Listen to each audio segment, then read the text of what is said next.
So this is a code talk. Welcome to NIS 342, sticky situations, right? So we are going to talk about honey or honeypots.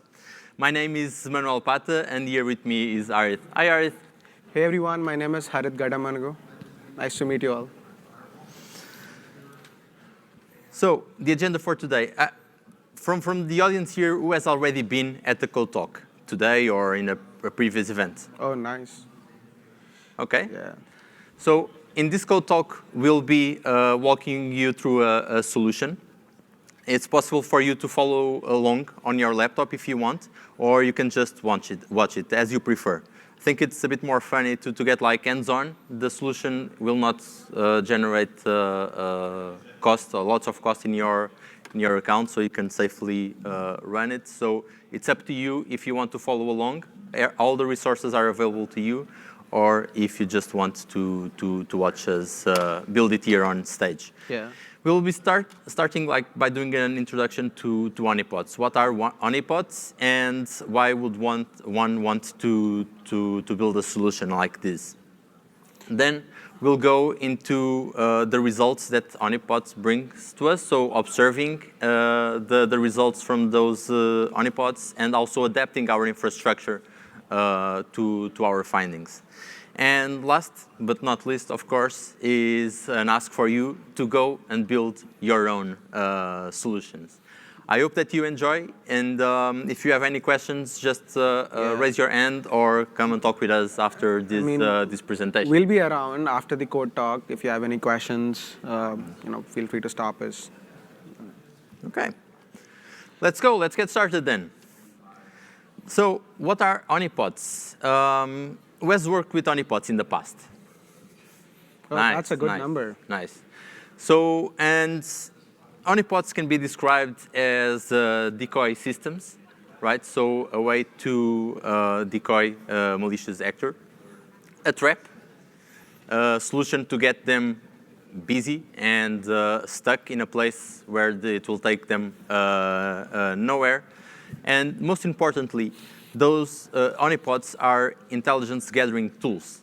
So you are using these decoy systems or these traps also to learn more about what's going on, either overall on the internet or for threats specific to your infrastructure, someone that is targeting your organization. And the goal of using honeypots, of course, we have like lots of data available from our publicly exposed infrastructure. But the goal of honeypots is to achieve this without increasing the risk, without exposing our production systems more to malicious actors. So do it in a safe way. So we covered from a very high level what are honeypots, and most of the audience is already familiar with it. Now we are going to ask you why? Why would one want to have honeypots in their infrastructure, on their AWS account, and expose them?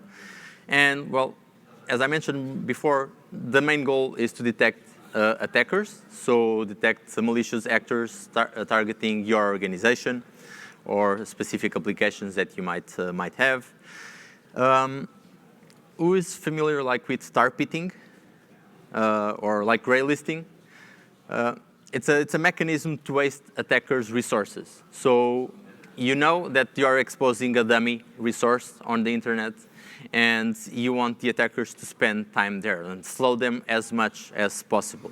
For example, in the past with mail servers with the SMTP protocol, a common strategy was to provide a very, very low response rate to the commands that spammers sent.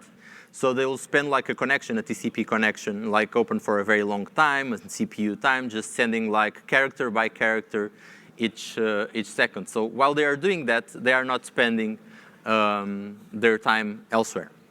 Of course, with the growth of cloud computing, the attackers also have more resources available, so the effectiveness of this is no longer as big as it was in the past. And if this is a domain that interests you, honeypots are also very useful to learn about new attack patterns. So not only the things that you already know, but new things that are being tried out in the wild. And overall, as I mentioned before, you use this as a mechanism to improve your security posture, taking into account like not increasing the risk for your organization. Okay, so I've mentioned the what and the why. I think you might also be curious on how AWS is doing this. So how AWS is using honeypots to gather threat intelligence. And I think Art will assist us with that. Yeah. Yes. So just like you, Amazon and AWS also are interested in building honeypots. And there are several teams within AWS security that help make the cloud a secure place for companies, governments, and the whole internet. One such team is a threat research team. What this team believes is the best defense is offense, and they provide verifiable and actionable data to several internal teams within Amazon. The way they do it is using a service, internal service called Matpot. This has been around internally for a while, but this was publicly disclosed last year. With a large cloud network footprint like AWS, we see a large amount of network activity happening internally all the time. So one of our engineers from the threat research team, they started an experiment of networks, embedding some network sensors within this AWS IP ranges that acted like honeypots and decoys. And this moniker is basically Matpot, and this collects like a lot of data. It's a threat intelligence gathering tool that is evolving over the years and helping with AWS's strategy for making cloud a secure place for everyone. So this network of sensors observes about 750 million potential daily threats every single day. And these threats evolve, like out of 400 million of them evolve to actual malicious activities. So our team internally ingests all this massive petabytes of data and tries to work with various organizations like several three-letter agencies within the US government, the Australian government, the UK government, and things like that, and actively works on some takedown activities. Some of the popular ones are like World Typhoon. This one is actually a nation-based state actor. What they did is like they planted some US, they planted some spyware and some of the US's critical infrastructure. So our team was able to provide signatures, work with, and provide threat intel with these several agencies and try to identify them. Likewise, Sandworm is one. That's a Russian group of hackers which our threat intel was able to identify. And with this threat data, there are several times where even before these attacks become popular, there was this one popular attack that we spoke about at last year, reInvent. It's a VPN-based brute forcing attack that was picked up by Cisco and Okta in 2024 April. But this team already pushed the required mitigations for that 20 days before it was discovered in the wild. So this network kind of helps us gather the threat intel, which becomes like actionable data and helps us push mitigations before they evolve into serious threats. How do we push this data out? So we decimate all this threat intel into AWS services. The way we do it is these tens and thousands of decoys are listening on several TCP and UDP ports. They gather all this threat intel. They emulate several services, like they listen on Postgres, RDP, web applications, and make it attractive. Like the team kind of learns what is working and what is not, and makes like attractive honeypots and collect all that threat data. With the intention of learning the techniques, tactics, and procedures involved in various scans, probes, or several CVEs. And these threat intel today are being used by the AWS WAF team as an IP managed rule set that you could deploy, by network firewall team as an IP managed rule set. Guard Duty uses this threat data along with several other sources within AWS to keep to identify some of the attack patterns that happen proactively. And finally, Shield Advance use this at the edge and the border networks to protect this from massive IP DDoS activities that happen. Okay, so this is one example of an enterprise-grade honeypot that is being used at scale, and that's being used by AWS so that we kind of transfer all this data to our customers, and in the intentions of shared security responsibility model. While the threat and research team and AWS security teams work all the time to help customers, but there are some use cases where, like, you as customers would still need to build some honeypots. And so what are we going to build, and how are we going to do it? Manuel? OK, so it's time to start building. Let me go over the overall architecture that we are going to build today. So we'll be using AWS WAF, as the name of this session implies, of course. WAF will be integrated with CloudFront distribution. CloudFront distribution will serve a web application. It's like an example web application. You'll be able to download it and deploy. It's deployed to an S3 bucket as like a static website, and we'll leverage several capacities, both from AWS WAF and the compute capacities from CloudFront to implement the honeypots. If we still have time, we'll also implement another mechanism with API gateway and Lambda to collect additional information. So this architecture ideally is published or is deployed in an isolated AWS account, right? So you don't want to have your sandbox, your playground that your attackers will be exploring, sharing the same accounts as important workloads that have access to your own network. So try to isolate it as much as possible.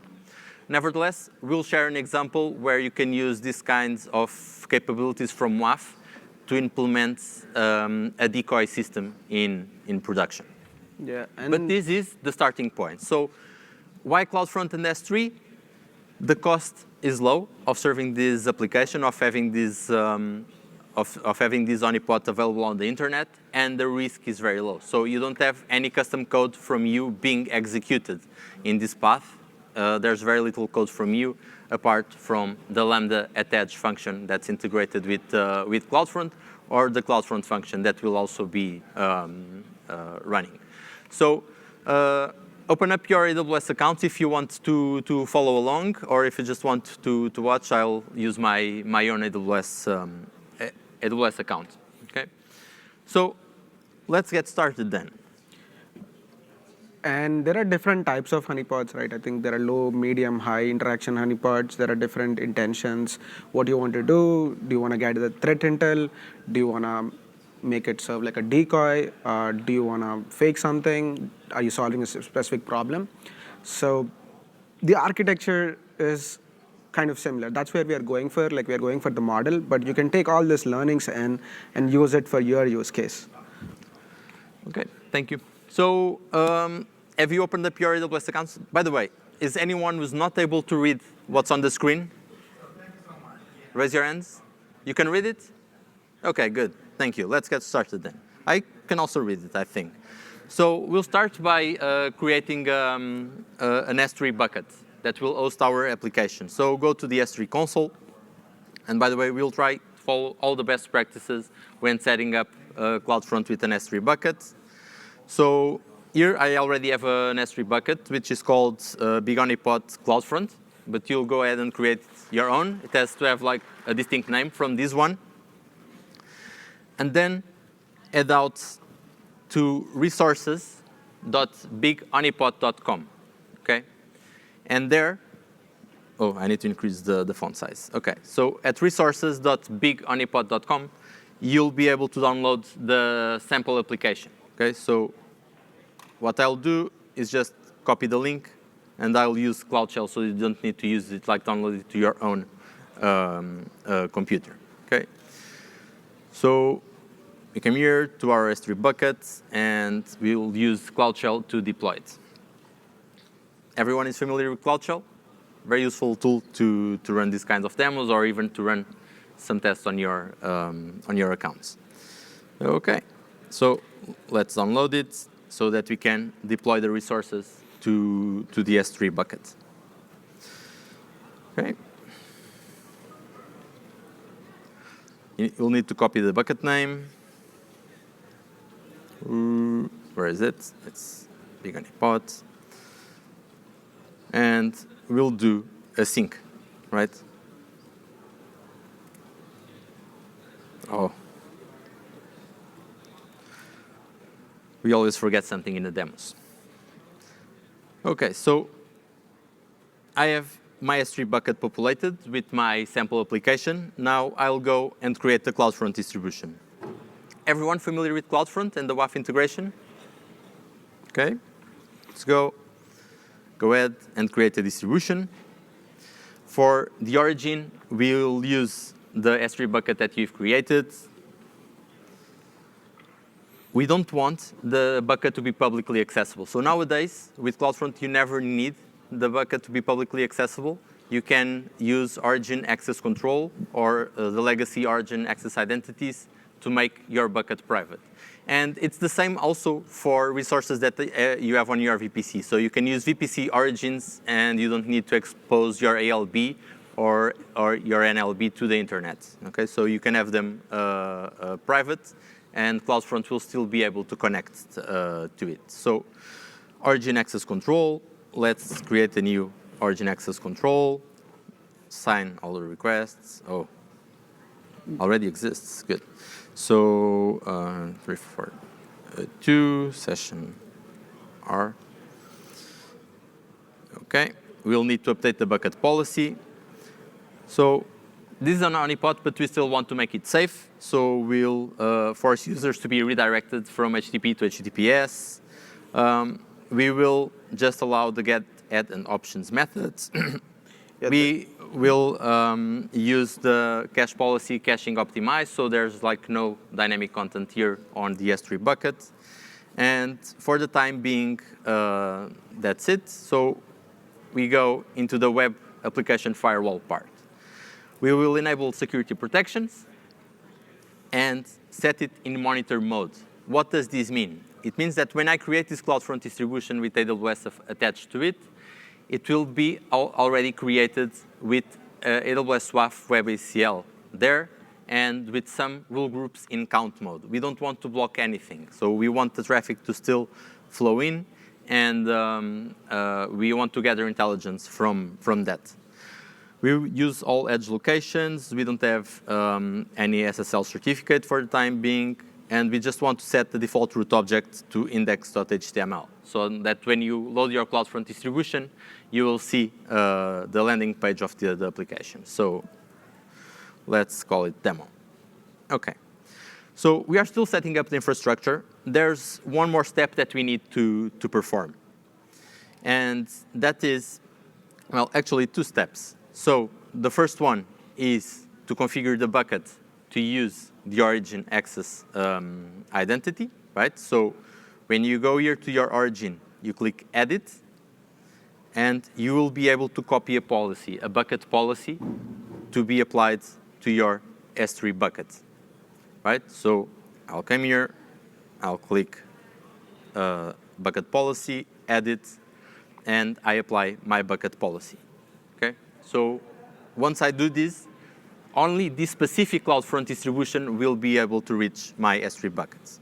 OK, so let's go. Let's save it. And now the next step that we need to perform is to enable logging on this web application firewall that we've created. The logging will be useful when we want to gather insights from our honeypots. OK, so let's go to my distribution, to the security tab. And you'll see that I have some core protections enabled. I'll go to the WebACL, and I will configure logging. So logging is disabled at the moment, and I will enable logging. Any log destination that you create for AWS WAF has to be prefixed by AWS-WAF-logs something that you entered. Otherwise, it will not show up here in the dropdown. And even if you are doing this in infrastructure as code, it will not perform the integration. So it always needs to be prefixed with AWS WAF logs. So I had already pre-created a destination on CloudWatch logs. This is the easiest way to query the logs, like in a live demo like this. But you also have other possible destinations, like S3 or Firehose. OK, let's save. So our infrastructure is ready, right? So let's try out and see if the CloudFront distribution has propagated and if there's something for me to see here, or if I forgot about something, because this is a live demo, right? Oh, OK. There we go. It's working. OK, so here I have my e-commerce website. It's looking good. It's looking very AI, I guess. So yeah, I don't know how I did this, but well, it's working. So I have this web application. It's a simulation, right? So you don't want to put real production data. You might want to put data that's aligned with your business, like some kind, like to get like targeted attacks. So if it's e-commerce, you go for e-commerce. If it's like, if you have a SaaS, you try to build like something similar to a SaaS. Not exactly like you have in production, but something that you want to target, like to catch attackers that are targeting your industry. I happen to work for a company that has like a very famous retail store online. So I did like an e-commerce website. OK, so here it is. It's working. I have a WebACL configured, and I'll start building my honeypots. I think that's why you are here today. So go to your WebACL, and let's take a look at the rules that you already have there in place. So IP reputation. It's very useful. So there are other WAF sessions here at Inforce that will cover this into detail. But the baseline for the WebACL created by CloudFront includes IP reputation, the common rule set that catches common stuff like server-side request forgery, for example, and known bad inputs. But we'll add another one because, well, we are doing a demo, and we need something interesting and easy to test, right? So right now, we have like an isolated account, a static web application that kind of looks to be dynamic if someone looks at it. But all the traffic that's coming here, it is like there's no SEO. So we are not publishing this anywhere. So everything that comes here, we already know that might be shady, like might be a scanner or something. And they'll be trying things out. And I will use one of the free rule groups for the honeypot with WAF, which is the SQL injection rule group. I will edit here and override everything to count, right? I don't want to block them. I don't want to scare my attackers away. I want them to think that something that they are being successful. So I add this rule. It can be at the end of my rule set. It's OK. And save. So everything is count. Nothing is being blocked. Attackers are going to my website, and they are trying things out. So how can I like start to deploy some decoys to try to cheat them? OK. Let's go and write a custom rule. So we'll add a custom rule for our WebACL.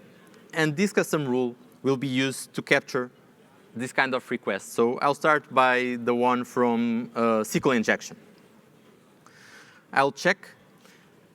Because I already have the SQL injection rule group, the request, once it's processed, and if it is a match with the SQL injection rule group, will emit a label. A label is just metadata while the request is being evaluated by AWS WAF.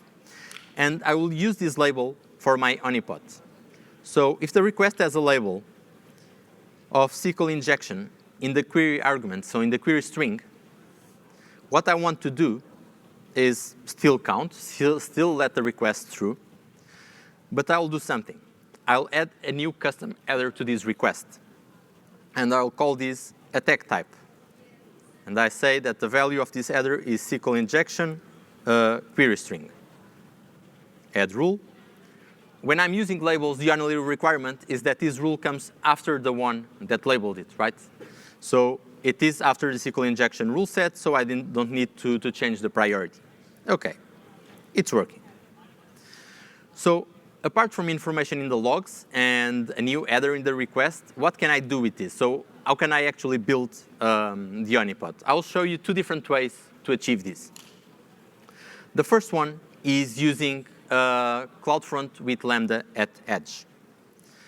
So Lambda, you know, the serverless functions, and Lambda at Edge is the Lambda service integrated with CloudFront, with your CloudFront distribution. So Lambda will be able to inspect the request in different trigger points. So on viewer request, when it's arriving to CloudFront, on origin request, so if it's not cached, when it's going to the origin, and then on the way back, origin response and viewer response. We'll be using a viewer request integration, right? So WAF processes the request, and now our Lambda executes, right? So how will I call it? Honeypots at Edge. For this code talk, I will use Python as the runtime. And for the execution role, I will use, I need to create a specific one for Lambda at Edge, because Lambda at Edge has some requirements regarding propagating this Lambda function to the different regional edge caches from CloudFront, so it requires some additional permissions. So honeypot demo at Edge. I have a template already for this, like it's in all, it's already part of the Lambda console, and it's basic Lambda at Edge permissions. So don't forget to tick these whenever you are creating a new Lambda at Edge function. So create function. Let's go. Let's do it. So now we wait a bit because it's being created.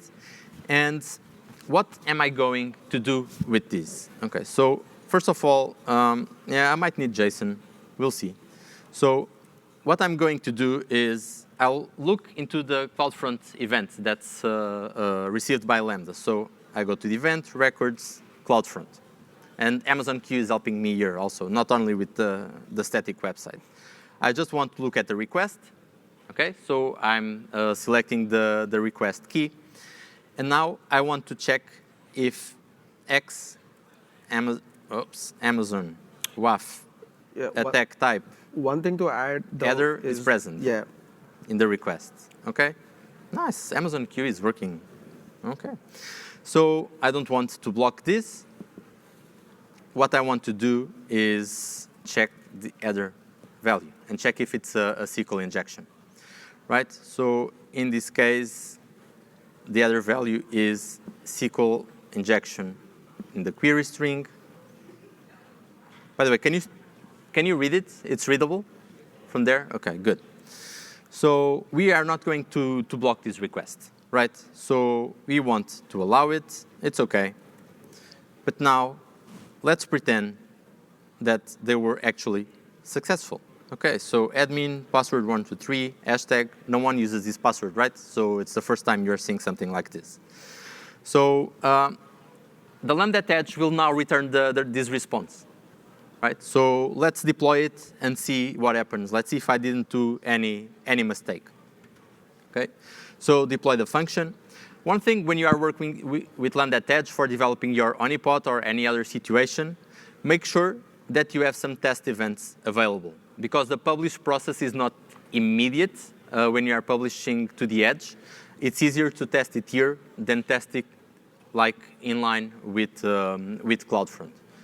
OK, so I came prepared, hopefully.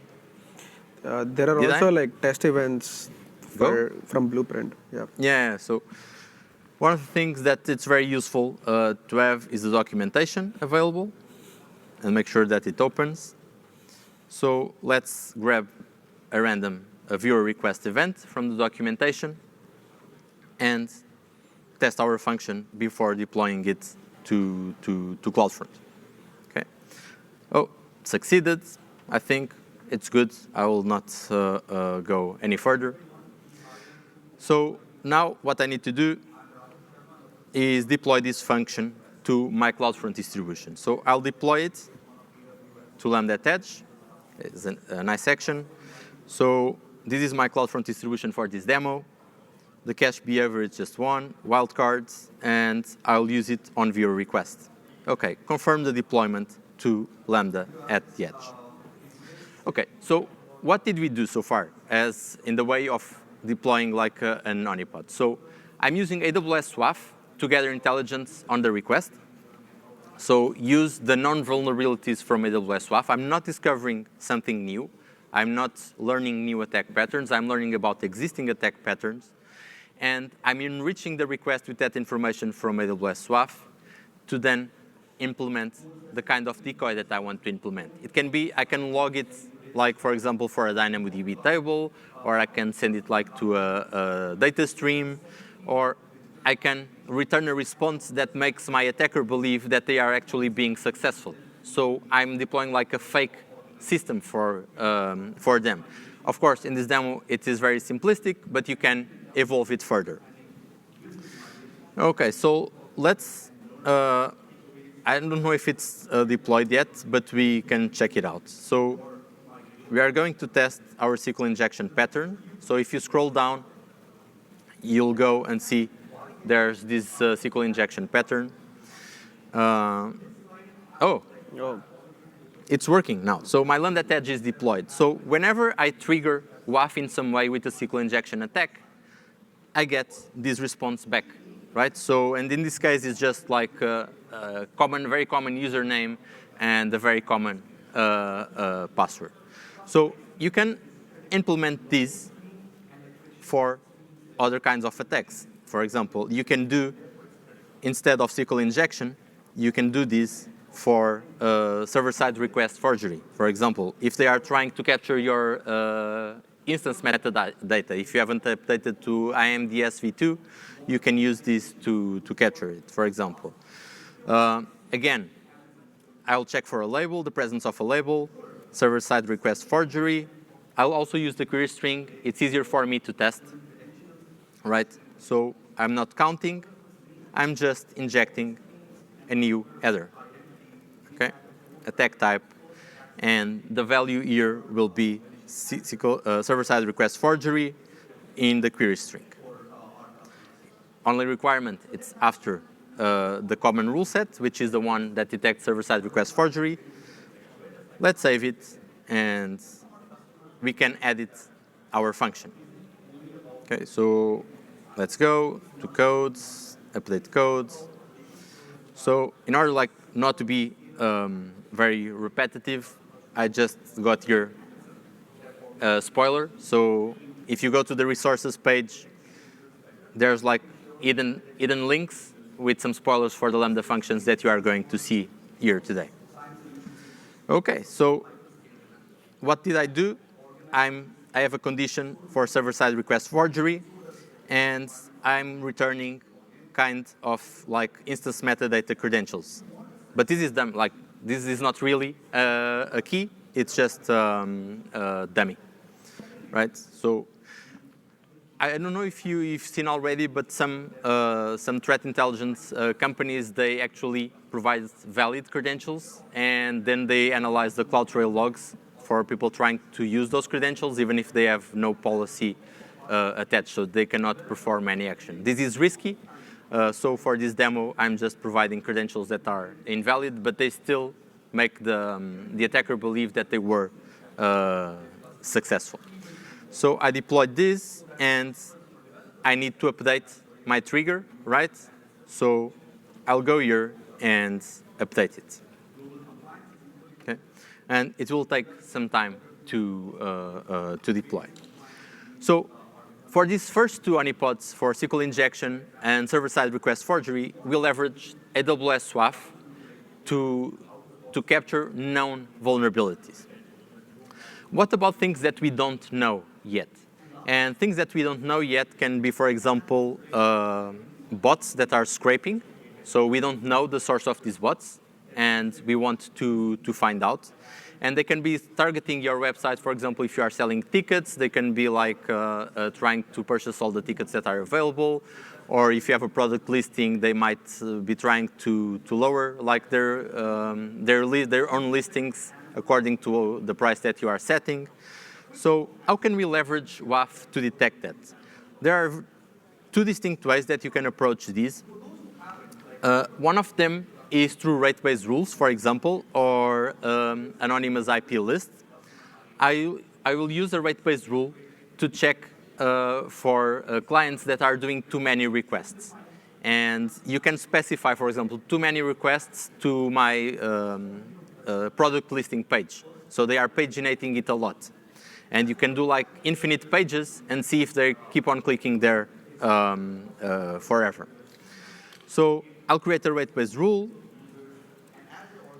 And I'll set for the demo the minimum threshold possible. So 10 requests every 5 minutes. I will use the source IP as a request aggregation. And I can consider all requests or scope it down to my product listing page. I'll do all requests, OK? Again, I will not count. But I'll add an header. And this time, the attack type is a scraper. OK.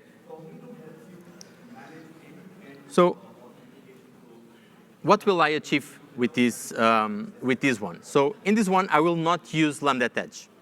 I will use a CloudFront function. So CloudFront functions are executed at the points of presence, so at the edge locations. They are way faster, but they are limited in the capabilities. So while with Lambda Edge, you can deploy your own libraries and write like a very complex honeypot, on CloudFront functions, you are limited in the amount of code that you can use and the libraries that you can use, and also the time of execution. And there's no network access. So, but for this use case, you'll see that it will make sense. Okay, so I'll use a CloudFront function. I'll call it scrapers. And let's go. I also have a spoiler here, so I don't bore you writing all the codes. What I'm going to do here is different from what I did before. So in the past, I was returning like as if the application was exploited.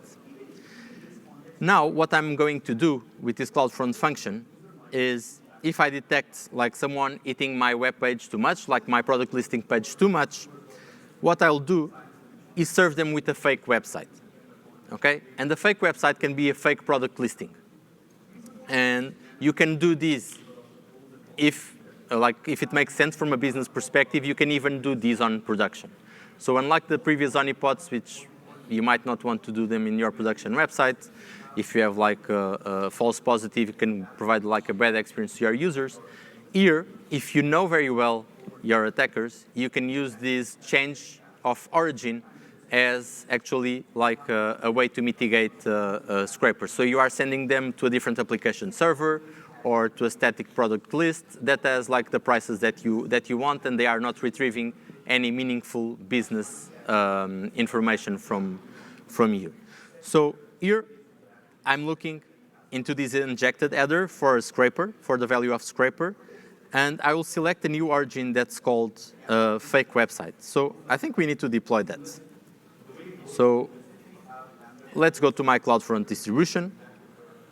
Actually, I first need to go to S3, right? So I'll create a fake bucket for my fake application. So let's create like honeypot, big honeypot CloudFront fake, all the same. I created, and now let's go and upload like the fake version. Because the only know that I have right now to demo like a fake application is to change the color of the page. That's what I will do, right? So I'll go and change this to CC66. I don't know what color is this. And again, let's sync it to my new bucket, the fake bucket. So while it's syncing, I'll go and create a new origin. So if it will be like a production website, your main origin will be an application server, and your fake could be like an S3 bucket, or it can be a distinct like application pool, as you prefer. So let's go for the fake one. Here it is. Origin access control. Security is still important here. We'll use the same origin access control, create origin, and last but not least, we need to change the bucket policy. Copy policy, S3 buckets, fake, permissions, and here we go. Okay, save changes. Okay, so I will be able to use this S3 bucket from CloudFront. Let's publish my CloudFront function. So scrapers, it's unpublished yet. Let's publish it and make sure that it's working. I need to associate it with my CloudFront distribution. I use the demo distribution, viewer request also, and the default cache behavior. Okay, so I'll need to wait a bit for propagation. Any questions so far? Anything that you want to ask? Go ahead. Kind of, if you go a bit here.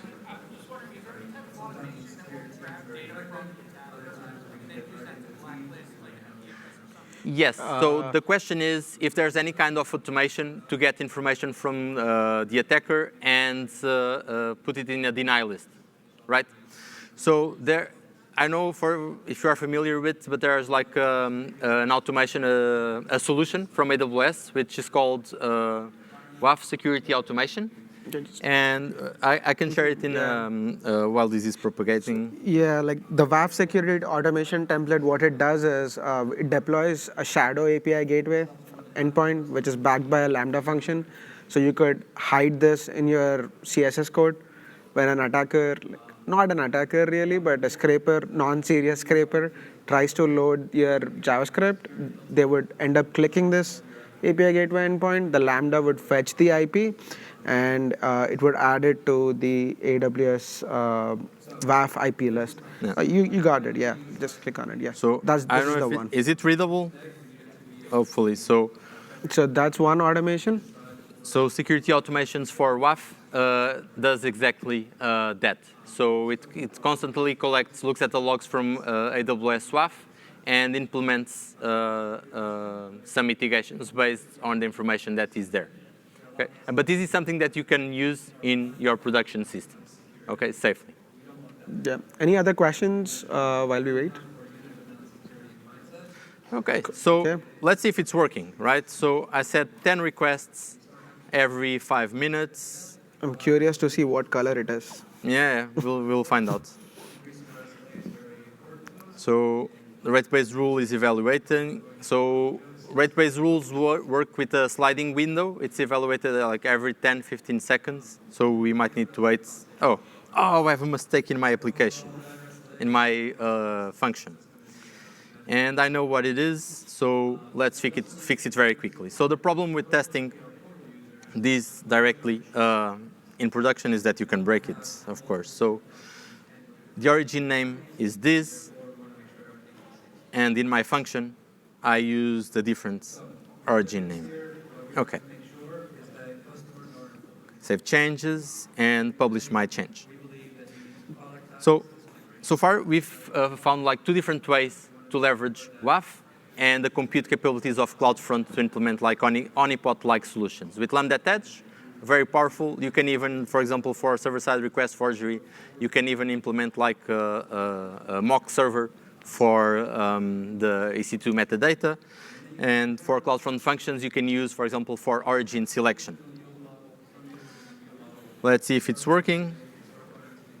Oh, it's orange. Oh, it's orange? So yeah. So I'm a scraper. I've I've listed too many pages from my product list, and now I'm getting like a fake version of my website. Okay.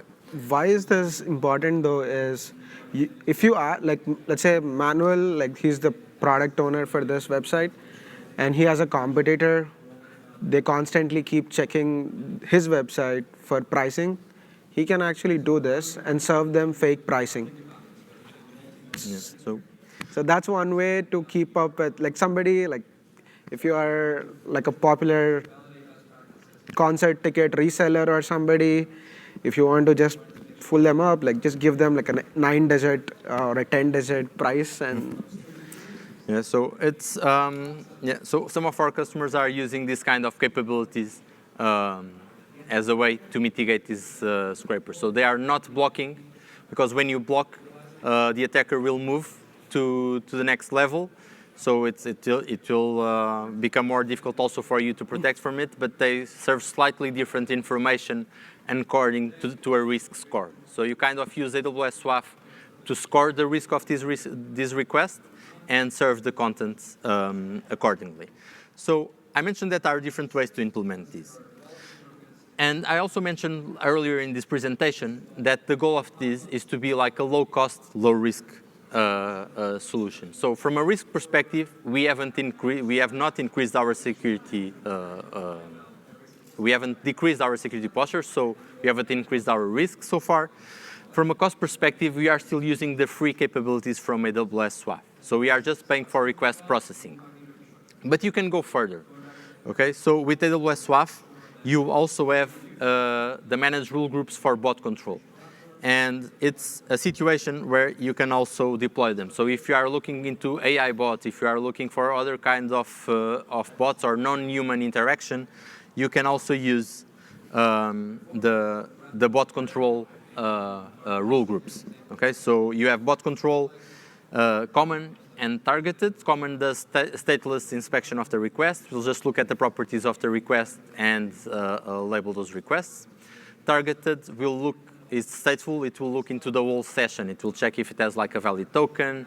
You can use the JavaScript SDK integration like with your web app. So you get more data, but at an expense of, like, you'll pay more for this. So it depends how much you are willing to invest in your honeypot solution. And we also have other capabilities on account creation, fraud prevention, and account takeover prevention. So these are more expensive. So this is something that you'd use when you want to bring additional business value, so not when you are trying to find out what's going on the internet. So what can we do here in our application as a new honeypot strategy? So we have like a search bar, and we have a login and create account capability here. As you might imagine, this is all fake, so this will not do anything at all. But we can use other AWS services to gather information from here. So are people trying, like, are attackers trying to enumerate logins? Are they trying to use compromised credentials? How can I do that without skyrocketing my cost? So for this, we'll be using API Gateway. We are a bit short on time, so I'll go quickly through it, and then we'll go into the observability, if that's OK. OK, so API Gateway allows you to have an integration with other AWS services. In this case, we'll again use Lambda. We cannot use Lambda at Edge, as it's limited in its capabilities to inspect the body. So we need to use API Gateway for this. We'll create an HTTP API. It's a demo. So let's just create it as simple as possible. And we'll create a Lambda function. What this Lambda function will do is login backend for the honeypots. Again, I'll do Python. Nothing. So this is not Lambda at Edge. I don't need special permissions. And again, I will use the code that I already prepared for this. So what will this code do? So it will look into the path and the method that is being used. Actually, I'm doing it for everything here, but we can limit it, for example, for the login endpoint.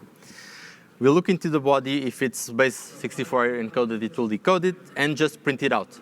So we now have this information on CloudWatch logs. So let's deploy it. and add an integration with API gateway. So let's use an existing API, demo, default, no security, so it's open, and let's go. Okay, so here we have our integration. Let's test it. Go to CloudFront, to our distribution. Okay, here it is. Create a new origin. Whoops. That's it. Remove this. Yeah. Okay. So create, and I'll add a new behavior. Right? So, and for this, I just want for /login. I'll use my API gateway. Still, security is our priority, so redirect HTTP to HTTPS, allow multiple methods, caching disabled, and send all headers except the host header, so that API gateway doesn't get confused. Okay, so while CloudFront is publishing, I will create like a default route. I think I can do these to capture everything. Attach integration. Okay. Okay, deploy. Yeah. Also deploy. Okay. So, if everything works, I should have here, like in my login endpoints, away. Oh, sorry, not yet. Yeah, go ahead. Yep. Can you switch to observability? Yeah, okay. So we'll just wrapping up like this integration. What we will have here is whenever someone tries to do a login, and careful with information that you collect here, you will get, okay. Sorry. Okay. You'll get a log with information that was input. And then you can automatically process these and check if it's compromised credentials, and then look into blocking those requesters automatically, for example. So that's it from a demo perspective. We are now going into the observability parts. Okay, so thank you, Manuel. That was not easy. You still managed to put in the API gateway in there. So, okay, so knowing your attackers or understanding the threat intel is only battle half won. Like, to actually understand and make this data more meaningful, you need to build some strong observability capabilities. Why? You need to, the focus of the observability has to be like these three things: attackers and what are their safe havens. Like, identify, every business is different, right? Like, in today's world, if you go on to some of these Reddit and Telegram forums, you would find specialized, okay, there is this particular website on e-commerce, then there are attackers and services that are meant for that. So you need to understand your target attacker audience too with your honeypot. So that's one focus of it. The other focus is understand the scope of the scans that are coming in. Did they go to your login page all the time? Do they go to their about us page? What is that is like? What asset of your website is more interesting to the attackers? If you understand this, you could scope down your WAF statements or like add in more security measures specific to that. Like, that helps you understand the problem a little bit more. And unusual behaviors and tactics. So this one is, what is the unknown? Like, okay, everybody here, like, we all spend a lot of money to understand the CVs, get them pushed on 0 day. All that is great, but there is a lot of unknown that comes in and goes, something that is not meaningful for your application, something that is driving revenue. So that should be your focus. So these are, with this focus in mind, you can build a lot of interesting observability solutions. I'm just going to quickly share a link here. This is a centralized logging solution with OpenSearch. if you take a picture of or scan this QR code, it will lead you to a solution that you could quickly deploy in 20 minutes. This will give you a nice, interesting WAF dashboard has a lot of data in it, but the idea is to focus and gain that understanding of who these attackers are. You could also natively do this using AWS WAF console. Manuel, do we want to quickly show them how the solution looks like? Yep. Yeah. So, go ahead. Yeah. Go ahead. So this is the dashboard that you're seeing that just deploys that. So geolocation is important. ASNs are important. Like, who are your top 10 ASNs? Who are your top 10 geo? And so the interesting part is these are not your regular users. Like, these are your honeypot users. So you treat them, give them the same respect, build them same sort of availability solutions, because you want your honeypots to also look closer to your real solutions. So the observability part, if you scroll down a little bit, like, you'll understand which paths the users are going to, like these honeypot users are going, and again, like build WAF rules to make it easier for them. Like, so Manuel just showed us some examples of SQL injection, server-side forgery, some bot detection, right? So if there is a particular .env file, /.env file, for some reason everybody is interested in that, create a WAF rule in your honeypot to add that header, and next time you would serve something for that. So it's a cycle. So this is a part of it. Can we go back to the CloudFront? You could do something similar with CloudFront logs as well. This is also available in the centralized logging solution. You could also use our native CloudWatch dashboards. You could use native CloudFront dashboards. And in a day or two, we will be talking about more interesting solutions that are available publicly through some of the new launches that are being covered at Reinforce. Okay, that being said, that brings us to the end of the session. I'm going to leave you all with some additional reading materials. The first one is a link to our application security performance portal that talks about different edge services in use. If you're approaching them from a honeypot lens, there are some interesting links like what types of AWS managed rules are being used, what types of other Lambda at Edge and CloudFront function capabilities that you could use. The second link is DDoS resiliency best practices. We generally like to end with that. And lastly, there is the reInvent video, which talks about the MadPot experiment and how the threat research team uses this to capture this. Okay. Thank you. That brings us to the end of the session. We are still here if you have any questions. Thank you, everyone, for being here. Thank you.